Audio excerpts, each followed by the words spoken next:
నమస్కారం ఘంటారావానికి స్వాగతం. ముందుగా ప్రధాన అంశాలు. సీఎం రేవంత్ రెడ్డితో అడోబ్ సీఈఓ శంతను నారాయణ్ భేటీ.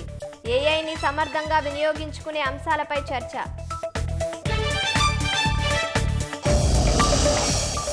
కుమ్మెర ఘటనకు సమాజం తలదించుకోవాలన్న కేటీఆర్. చిన్నారి మృతి కారణమైన వారిని శిక్షించాలని డిమాండ్.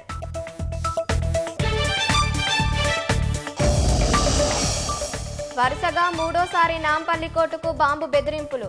తనిఖీలు చేసి ఫేక్ మెయిల్గా పోలీసుల నిర్ధారణ.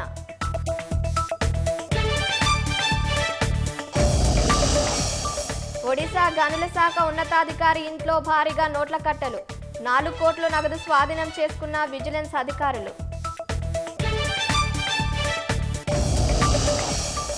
అమెరికాలో కొనసాగుతున్న మంచు తిప్పలు.